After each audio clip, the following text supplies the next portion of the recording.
So for this video essay, I will be explaining how health and medicine, our views in society has been impacted by our cultural, politicals, and our social narratives. Also meaning how has the healthcare has been affected through all of by the events that goes around us and how it can affect people, especially people from color. So many things that are affected by healthcare, so many things that affect our healthcare is, for example, race, gender, and cultural aspects, and how they would treat patients depending on who they are or what they look like or what they believe in.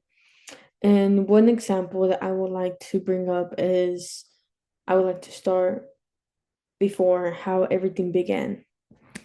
So there is this person.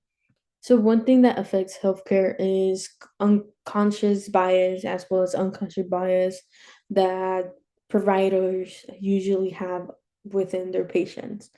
And sometimes because of those biases that they have towards people, they tend to treat their patients differently.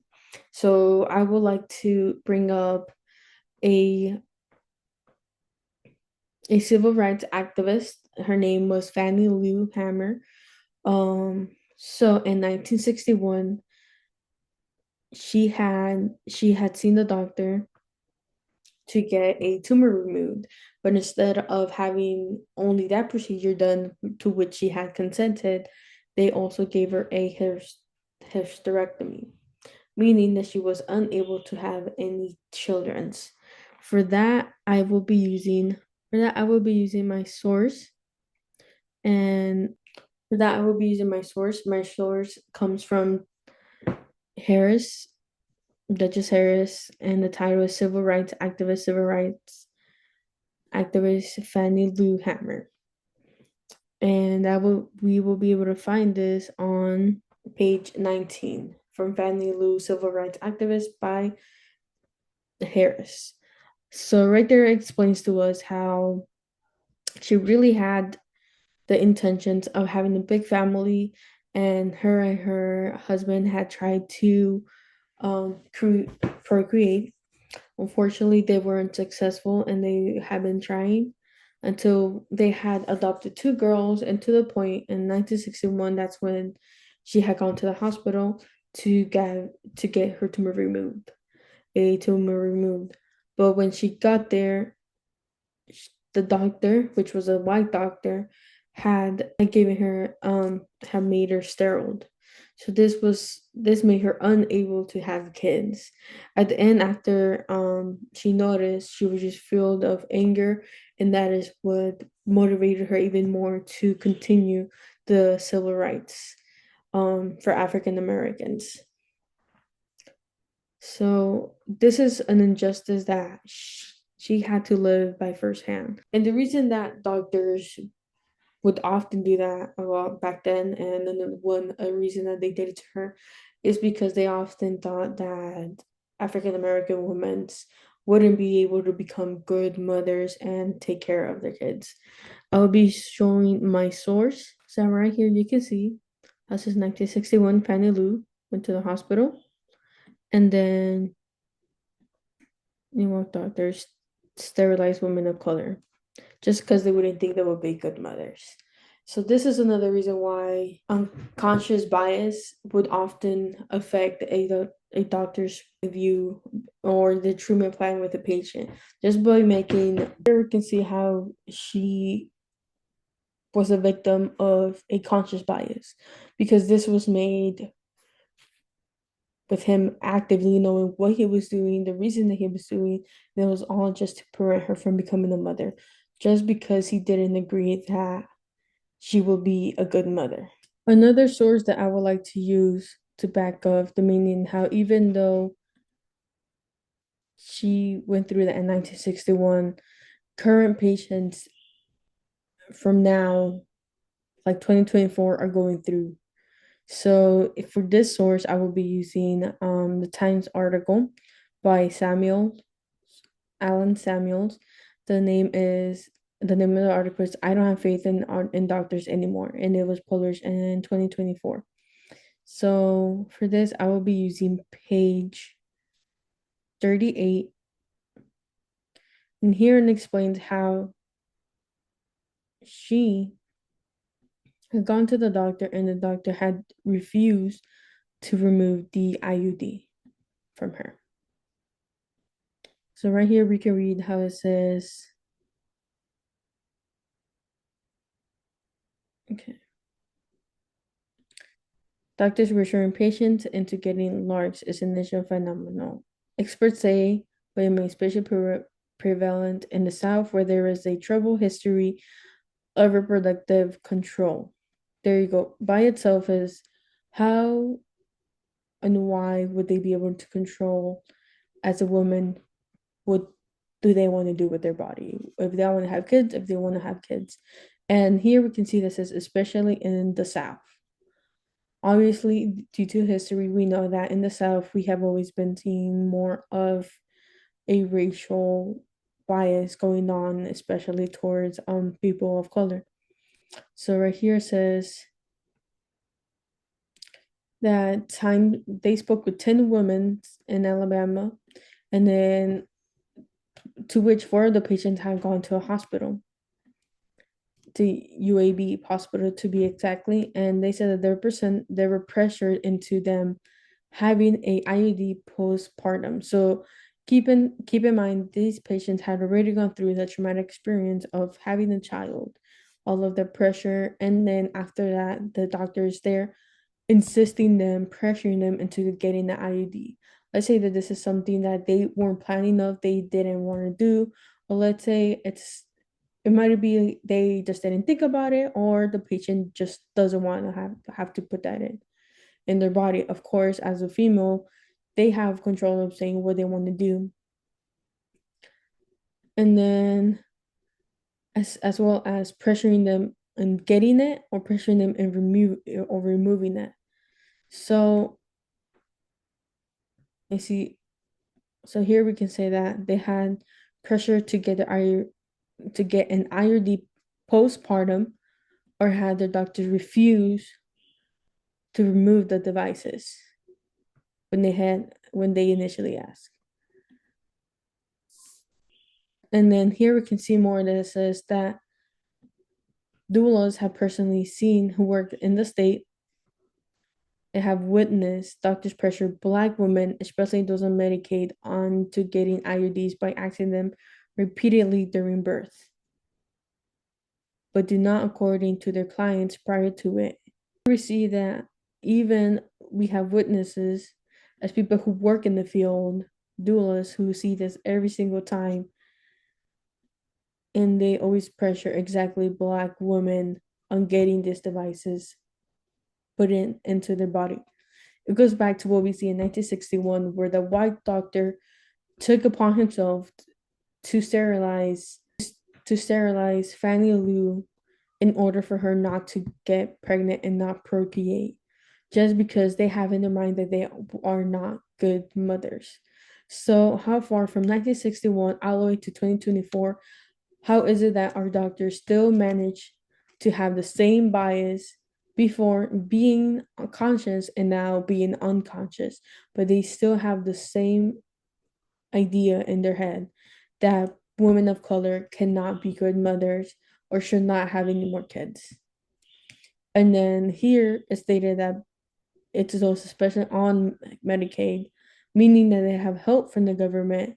So you're telling me that because the woman has a help from the government, they should especially not be able to have any more kids just because they're receiving help?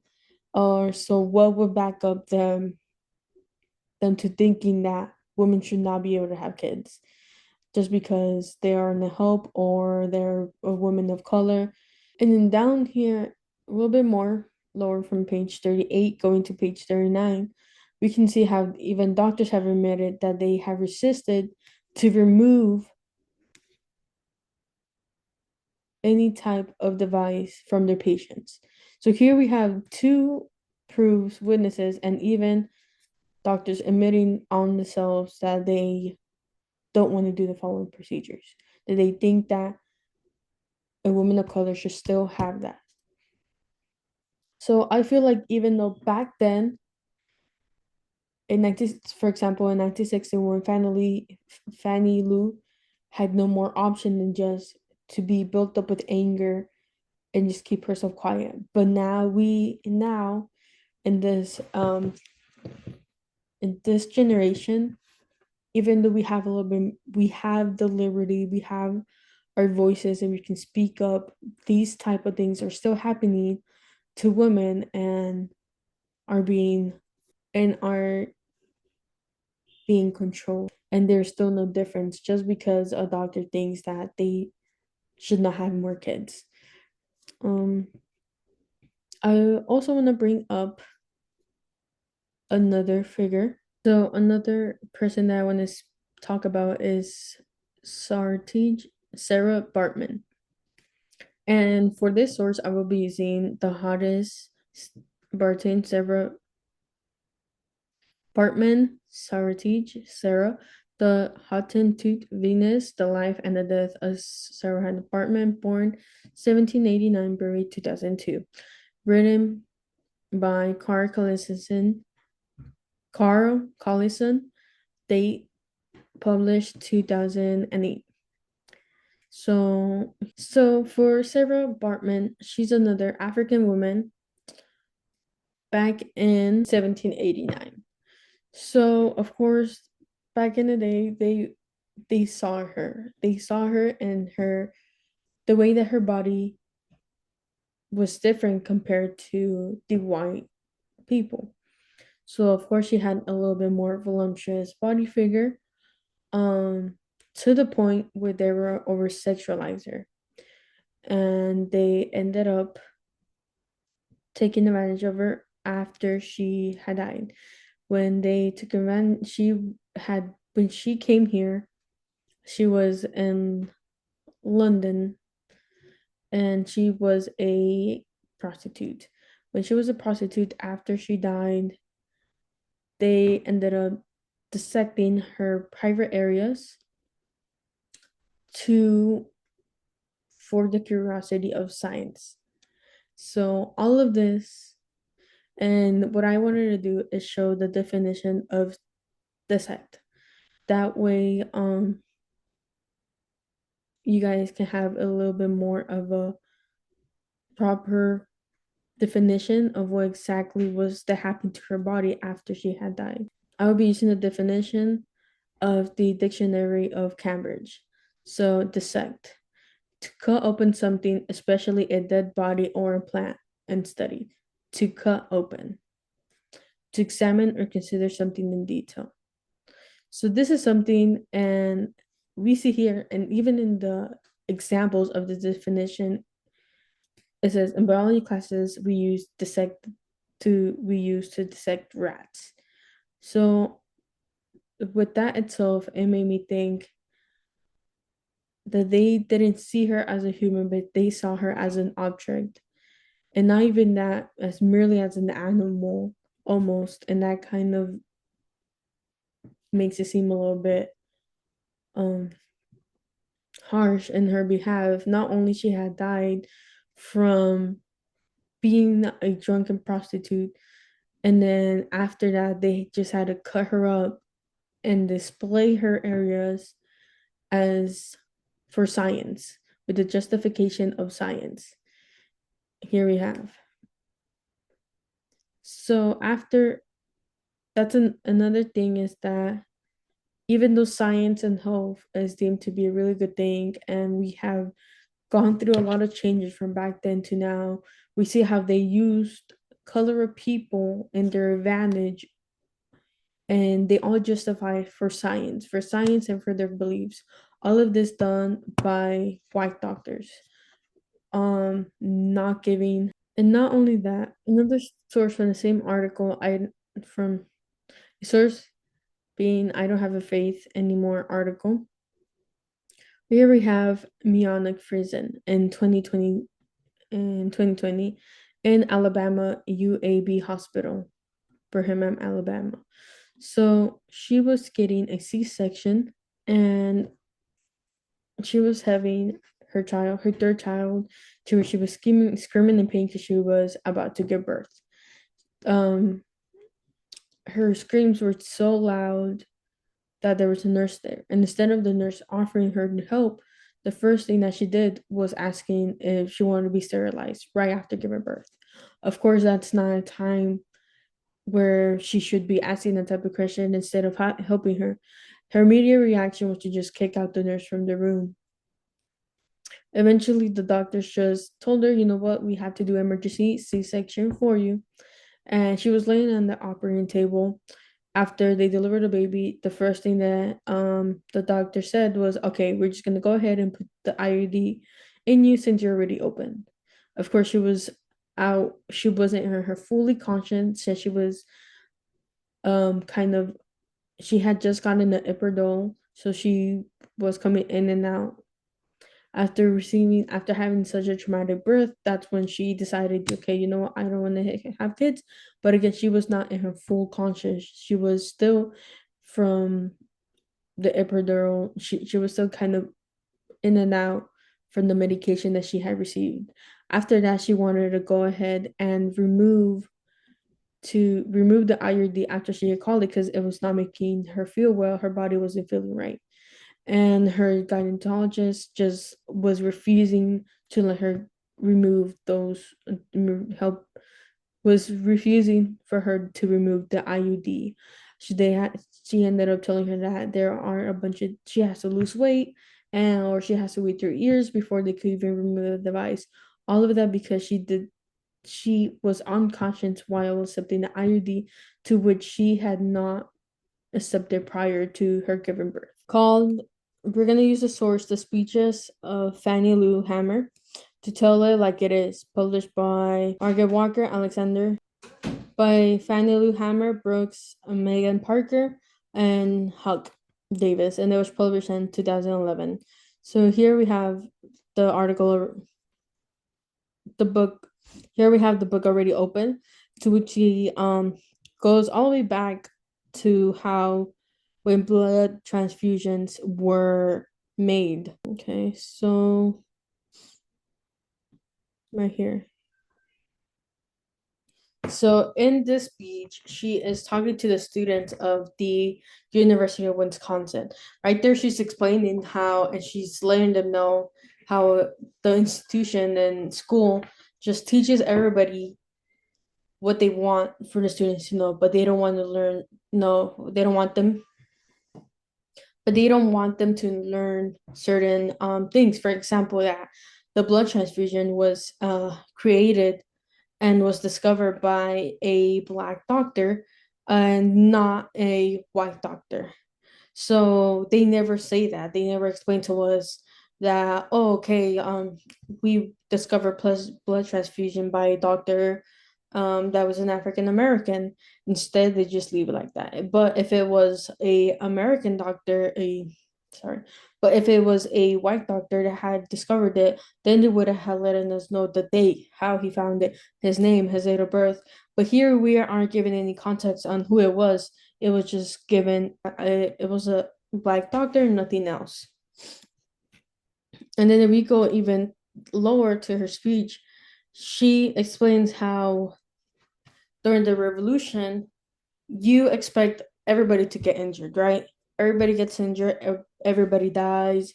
Some people can get help, some people can't get help. But what is the irony that the first person that died in the revolution was an African American man called Crispus Attucks. How come it had to be an African American man that was the first one to die? Why wouldn't it have been the white man that died? Like we assumed that it was not only African Americans that got shot at the time. It had to be everybody. But why was it that the African American man was the one that ended up dying first compared to everybody else? And it just goes back to her saying that all of this was done because they don't want us to know, they don't want us to learn about our history, about what actually happened in the past, on who created what. and they just want to make it seem as the minorities had nothing to do in this creation of our healthcare. And all of this goes back to pseudoscience, so pseudo history. It goes back to pseudoscience, pseudo history, because they don't want us to know what actually went down. They don't want us to know all the things that happened, because why? It will cover it up that America would. It will cover up that America was not only founded by white people, but also minorities had a big influence onto, especially African Americans, but they often treat them as something else. It goes back to many other topics that I had discovered. For example, a big topic that I found really interested was how beauty and disabilities, not only that, but African American women usually have an effect to it and are the ones that receive more of the issue. For example, a stereotype, which is called the Black woman Jezebel stereotype. I wanted to go ahead and show what Jezebel. I wanted to break down first the word and beneath the title, so we know a Black woman obviously is a woman of color, and then we have Jezebel stereotype. So Jezebel, I wanted to bring up the definition from the Cambridge Dictionary. Here we have it. Jezebel, an immoral woman who deceives people in order to get what she wants. That itself just gives a whole negative influence on the title. And then I wanted to go ahead and bring another definition just so we can have a proper meaning. So we won't only just depend on one definition. Jezebel, it's a noun. It I will be reading it. In a woman, an immoral, imprudent, and sexually promiscuous woman. Woman who leads other into idol, idolatry and sin. A prostitute or disreputable woman. And then it goes ahead explaining like example, um, wears cosmetic, fine clothing. So all of this just gives a whole negative background about what does it mean being called a Black woman Jezebel stereotype. And then I want to go ahead and show this article. So I want to go ahead and show the Jezebel stereotype from the Jim Crow Museum, published in 2024.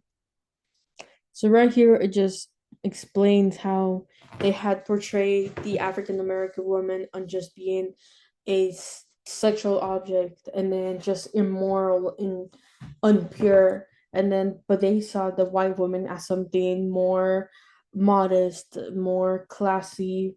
They had a little bit more self-control and even purity. So it goes back to see how just because one person looks one way and the African American woman, it just goes to shows how the white woman has a specific type of body shape and the way that they dress and the way they look. And then you have the African woman who has more of a more figure, more complexions, bigger lips, bigger certain parts of the area of the body are bigger than the white woman. And so they just wanted to go ahead and persuade them and portray them as something as promiscuous, and just place the whole image of the black woman being just something terrible, something that you shouldn't have, something you shouldn't consume. And then when I was reading this whole thing, it just explained how the white men would often see them, and they would black women back then was really more portrayed as prostitutes. Often they will have when they will come from when they had when slavery was in, they will grab the African American women and they will use them as a prostitutes.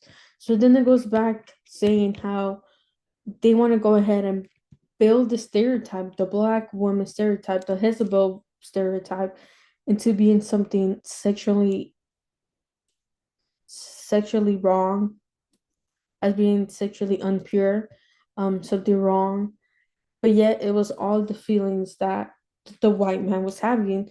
I saw it as instead of them agreeing that they were finding them attractive and just treat them how they would treat any other woman, any white woman, they should have also treated the black women. But instead, they want to go ahead and cover this up as them being something unpure, something bad, and they're just hypersexually, they're just sexualizing them in general of because of their body, because of the ways they are. And then I feel like the stereotype goes back to Sarah Bartman. I just feel like all the sexualization goes back to Sarah Bartman, how she was a slave, she came, she was in London, she ended up becoming a prostitute, and then they ended up um just dissecting her. I feel like nothing has really changed. They just want to portray them as something unmoral, and just because they have a figure compared to the white woman. And then I everything just ends up being more of a segregating thing. Um, Another topic that it brought back to me was how there is ableism, and I'll be using my article Access Lehman Ableism 101 by Ashley Eisenberg, published on December 12, 2019. So here we have what is ableism. Ableism is like discrimination and just how they view other people with disabilities. So now we're not only moving on to people being a certain skin color, but also being affected because of the abilities that they have. And then some things that they can look as students being separated by schools just because they have certain disabilities compared to others.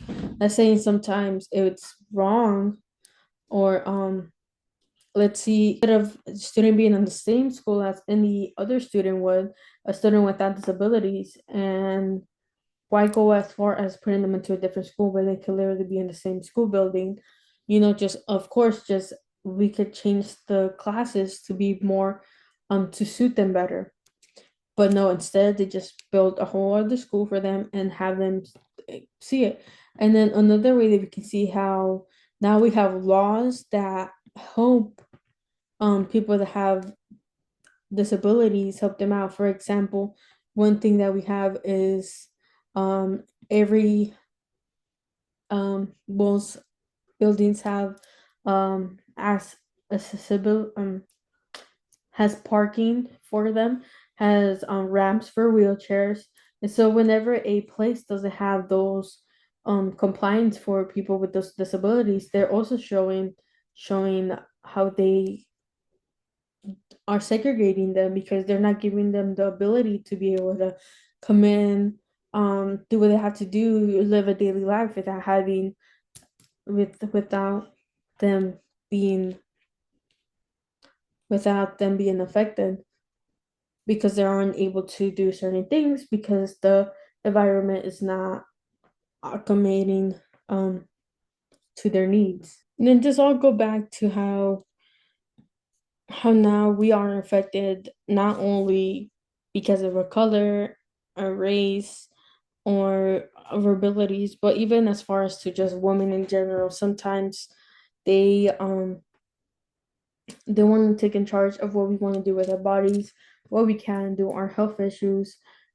And so at the end, everything just connects with each other because if we try to look back, if the doctor back then in 1961 hadn't made it his own right to made Miss Fannie Lou sterile, and then her, and the only reason he did that was because it was correct for him, since back then they didn't want to have them to have the right to do whatever they do.